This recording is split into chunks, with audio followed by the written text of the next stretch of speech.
All right, so here's the JBL Bass Nano Pro, I think they call it. I have it here on the center right here, and I took off the bracket for the CD player. I laid it right on top of, I'm not sure what this is. This is part of the Bose system. The Bose system has lots of different components. So I laid it right on top, like so. And here's the center, the rear console, or rear, I guess you could call it console. Here, let's look at it right there. So you see right there, it sits right on top, and it doesn't clear. You know, this plastic will slide in, but this felt piece hits that. And this felt piece right here, as it slides back, it goes actually beyond right here. What happens is the glass, when the top comes down, the glass will actually rest on here. So you don't want to take this off. So this helps protect the glass. I can actually see the indentation of the edge of the glass right here. So it doesn't fit right there. It's too tight of a space. Even if you take this off, let's say you take this off, for example, it still doesn't fit because you're not leaving any space for the speaker, for the air, right? Because the speaker moves air, right? So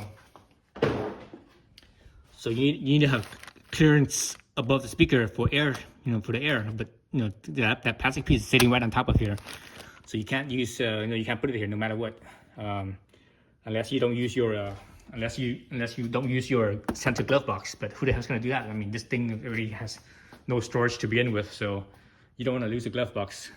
So I have to figure out something else. I don't know I'm not sure what I'm gonna do. What I might do, I'm still considering it. And I thought about this when I first bought this. God, I had this thing for over a year now. I think I've had this thing for like a year and a half now. I've been so busy and lazy, mostly lazy, that I haven't had a chance to put it in since it's Christmas today, and I got nothing to do. I have time, but originally I was gonna. So this was the original location I was thinking of, but the secondary location I was thinking of, because the Bose speaker system has the subwoofer underneath the footwell right here.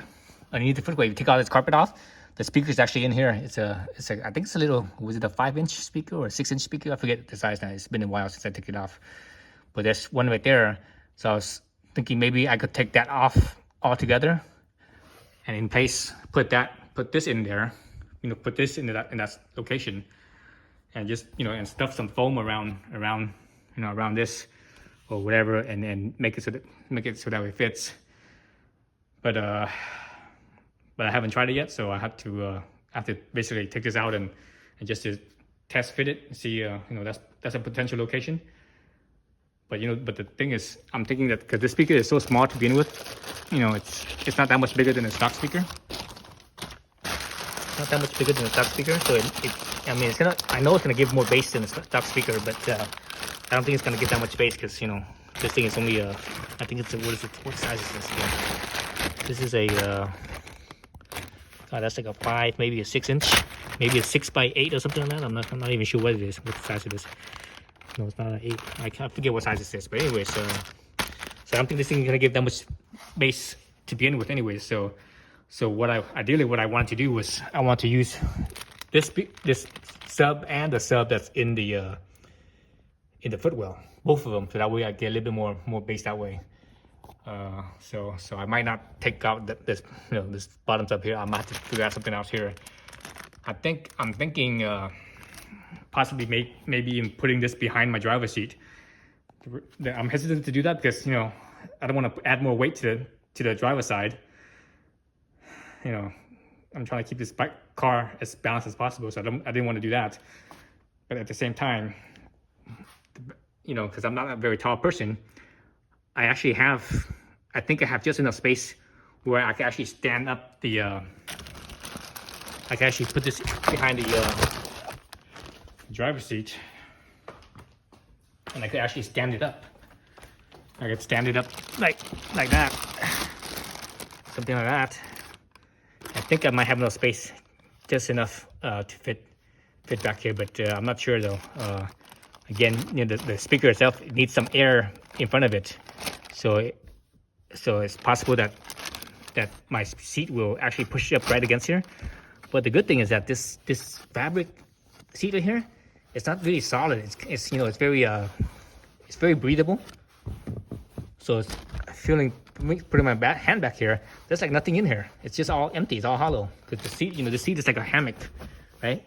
It's like a hammock, so it doesn't really have any cushion inside it. What the bolster does, but the back doesn't. The back and the seat itself doesn't really have much cushion. It's kind of like a hammock. So so it's possible that I could do that. It does hit the bottom of the seat right here. So this part right here is solid though. So that kind of hits like right in the middle of the speaker. So it's possible that I could even put it down like this. Maybe, and down right here with the actual seat cushion instead of the back seat, there's a little bit more space, a little bit more air here. That could be a possibility, but I haven't actually tested it yet, so I should get into my seating position, or I just leave it like this and get into my seating position, see if it even fits, see if I can even squeeze in there like this. And what is right here? There's something bumpy right here. Not sure what that is. Nope, it doesn't fit underneath the seat. I could feel, yeah, I could feel the seat hitting the thing about. This is, so right now I have the stock seat. I actually took out the Paco Sport seat rail. And I actually kind of miss it. I miss the lower seat, and right now the seat's higher. It feels really weird. It doesn't feel as sporty, and it feels kind of tall. So I actually ordered some of the Blackbird Fabworks. God, what's the other name? Blackbird. The name is Aurora. I think it's called Aurora. So I got there so that way I can, you know, have a movable seat. So that way, basically, I mean, it's mainly just me driving this car, but you know, I want to be able to, whatever possibility, have, just in case someone else needs to drive it, you know, they could do it. If they have different, if the leg is you know, longer or shorter than my legs. So that's why I got rid of the Pacos. But anyways, yeah, so I'm not sure this is gonna work. So I'm gonna try that out and see. All right, so having played around with with my subwoofer here, I decided that I'm gonna put it behind the seat, not behind the seat, but behind the cubby hole in this, you know, in the seat. All right, so on the driver's side, because this cubby hole here, I have 2 amps right there already. That's for my you know, the front speakers and the amp. You know, I would have preferred the amp to be on this side, but the amp doesn't fit in this cubby hole. But the driver's side cubby hole is actually a little bit wider. It's a little bit wider, and it just fits. Look at this, it just slides right in. And obviously you can't, you can't close the lid. It's too much for that. But you know, once the seat's up, and my seat doesn't go all the way back anyway because I'm not that tall. So there's gonna be a few inches here, which is fine. I'm not sure if I wanna put this end like this so you can see the wires and everything, or I'm gonna flip it around the other way where you can't see the wires, where the wires on the other side. I haven't decided on that yet, but this is where I'm gonna put it. You know, ideally I don't want to put it on the driver's side because of the weight of the you know, because this amp here is probably, man, this thing is like, it weighs like, it feels like it weighs 10 pounds or so. So that's an extra 10 pounds on the driver's side, which I would prefer to be on the passenger side, but that's okay. So there's that. So since I decided to run that, and I was looking at the hose over here on this side, not the hose, I mean the amp for the Bose system. So this is part of the Bose system here. I'm not sure exactly what this is. I think this is sort of like just a distributor, like a central distributor, like a hub. Go down in here, that right there, that's the Bose amp right there. That amp powers powers of all the speakers. I think it also powers the subwoofer as well, but I'm not 100% sure if it powers the subwoofer or not. I didn't look at the diagram. There's nothing else back here that's electrical as far as I could tell. Again, I have the Bose system, so there's nothing back here else that has anything. I'm not sure if the non-Bose system, there's other electronics back here or not. There might be, but mine obviously doesn't have nothing else here. There's no other electronics here, right? Nothing else here besides that amp that was in behind the seatbelt retractor. And towards the front here, obviously this is where the subwoofer is under the passenger footwell. But towards the front here, there's a few other things, like right up in here. That right there, that's the I think that's the what they call that, now I can't remember what it's called anymore. Like it's kind of like the DSP. It's like the signal. It's like basically it's like the signal processor. I believe that's what that is right there. This thing up right here with all these. See if you guys can see that. But there's a lot of different plugs in there. So that's what that is. I can't remember what this was. I'm not sure if this is part of the Bose audio system or not. I don't remember. Well, maybe not. I'm not sure. So there's a few things here and there, and I don't see any other place where there's any other amplifiers for the Bose system. So obviously you got the main deck, right? Or at least the screen. Then from there on the bottom is the USB connector. It has its own little circuitry for the Apple CarPlay and all that stuff. Yeah, my thing is actually upgraded because this is 2016. 2016 Miata doesn't have it doesn't come standard with the Apple CarPlay. So I changed that out. What else? What other components in here? So anyways, so back to this here. So I was thinking of using the power supply that goes to this amp for my sub, but I decided against that because I don't want to draw basically too much power from the same source, from the same wire. I'm looking at the wires in there, and those wires are actually, these are the thickest wire that I see there is the one right in front of you guys, the closest one to you guys. It looks like blue and red on the top and black on the bottom. See the thickest wires right there? That's closest to you. So those wires are actually thinner than the amp. But this amp's well, actually no, it's not thinner. It's actually about the same.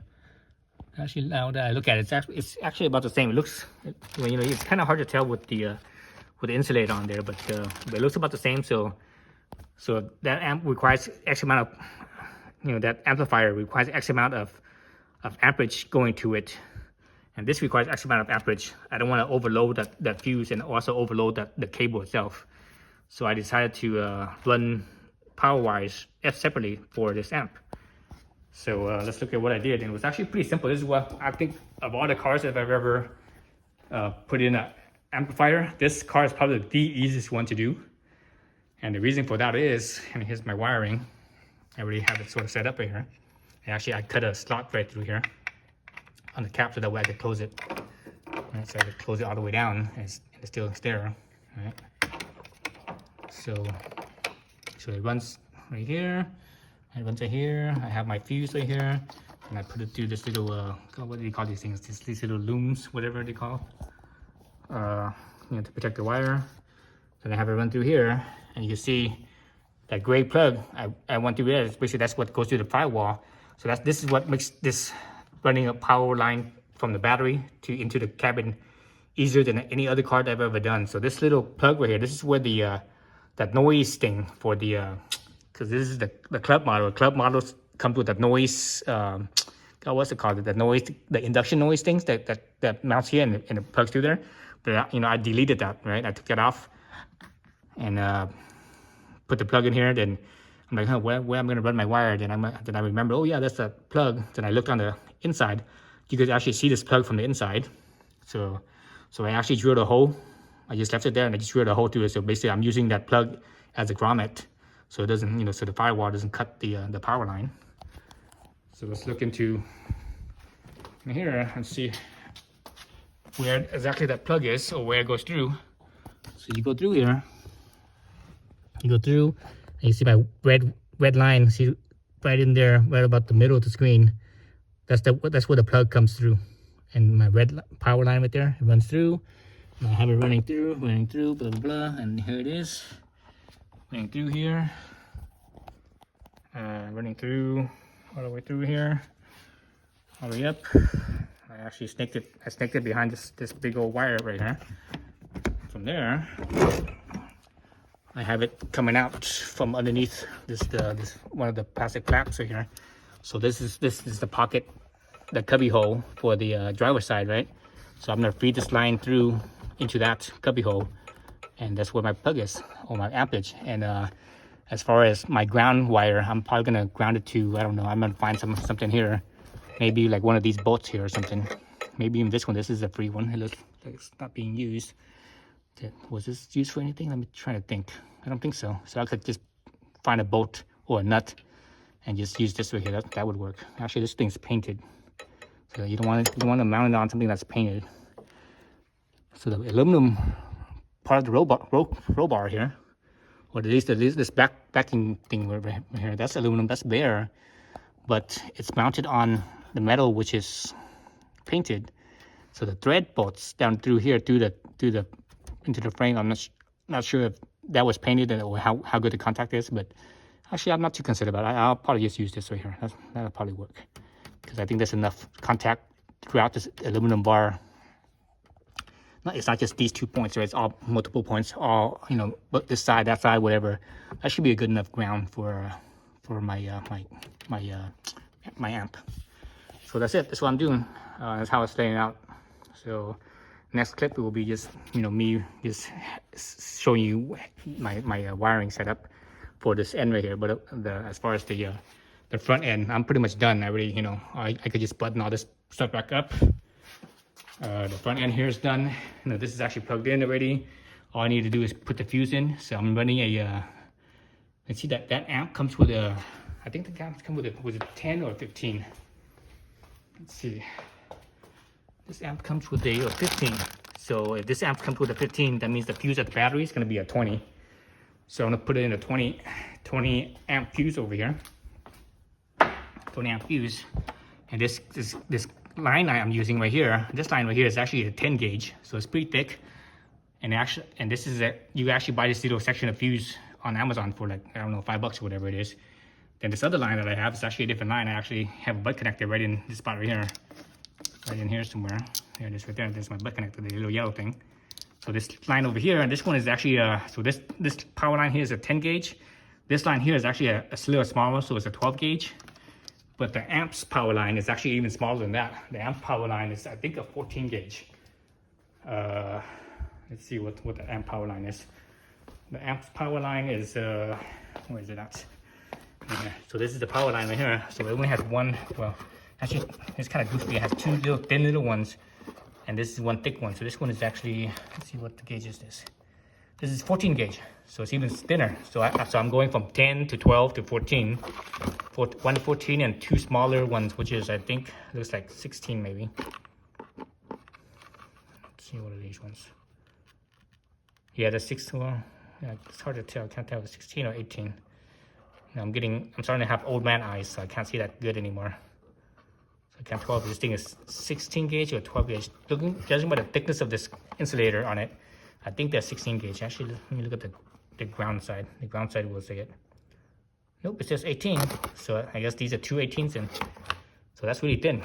So anyways, so this side is 14. So I'm plenty. So basically, I have plenty of thickness for my amplifier. So I'm good there. All right, so that's the setup so far. So stay tuned for the next clip. All right, so I just finished putting in my subwoofer. Ran the subwoofer line.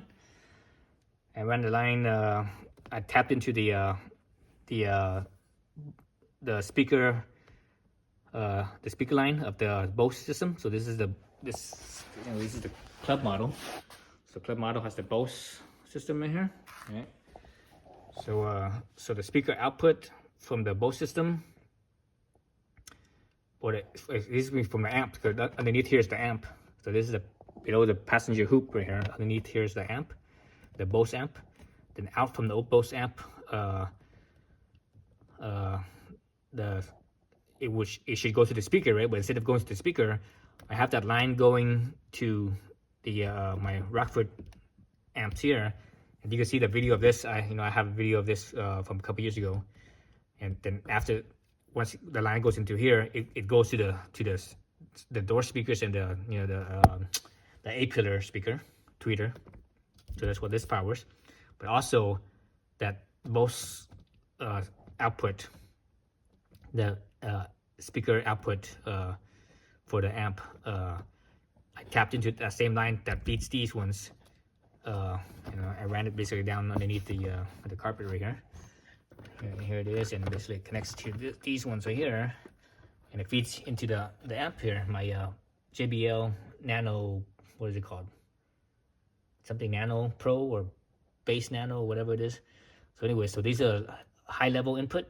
So these RCA is low level input. So these are high level input, basically speaker level input. So these ones, since they have a signal, they also turn on the amp as well. So I don't need the remote, right? So you eliminate one thing right there. So this feeds the signal, but also is the remote to turn on the amp. Then obviously the ground's right here. Oh, excuse me, ground's right here. So the ground's right here, and I grounded it right here. So this bracket right here was actually meant for the CD player. So this is what a CD player would be. But I'm actually gonna delete the CD player, and I bought the ND2 glove box, so that way it's a little bit deeper, I have more storage space, right? And my power wire obviously right here, and in the beginning of the video I showed you how to run the power wire. So anyways, everything's in there, and it works. It works. It sounds really well. It has a bass boom. It has a bass boom, but at the same time it's not like really loud where it's like it does vibrate the car a little bit, but not that much though.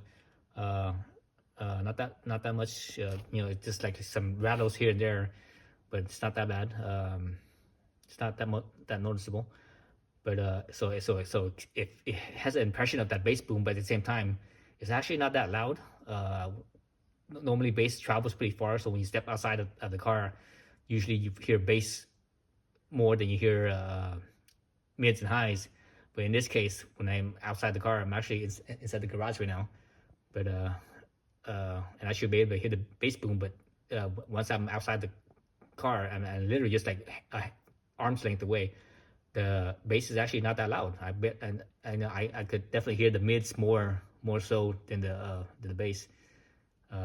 So it does what I want it to do. It fills in that bass that was kind of missing from the OE Bose subwoofers. Just they don't have enough punch in there. They're kind of wimpy, especially since I added these. When I added these ones, it made the door speakers louder, but the Bose subwoofer, the Bose subwoofer stayed the same. So the Bose subwoofer sound even kind of muted because of that reason. This right here eliminated that. So now the subwoofer is booming up too. So this is connected. Also, the Bose subwoofer is still connected. So I have basically both subwoofers. And actually, it's a good thing because this one is actually deeper than the Bose subwoofer. So this is like a true subwoofer. Whereas the Bose subwoofer is not really a true subwoofer, I don't think. I think it's more like it's more of a woofer, not a subwoofer. So I think it fills up the sound depth. It fills it in better, the whole frequency range more that way. So I like it. So all I need to do now is I'm waiting for my glove box to come. That's not gonna get here for another. Let's see, I ordered that from Fine Miata. They're not coming back from until after New Year's, so I probably won't get it for another week or two before I button everything back up. So I'm just gonna leave it like this for now. So I guess in the next clip you see everything buttoned up. I still need to tune this. I just kind of quickly tuned it real quick, just sitting here. But then it's not proper because not everything's buttoned up yet. Once everything's buttoned up, then it will sound a little bit different. So I still need to go back and tune it a little bit. But otherwise, it sounds pretty good. I like it. All right, stay tuned.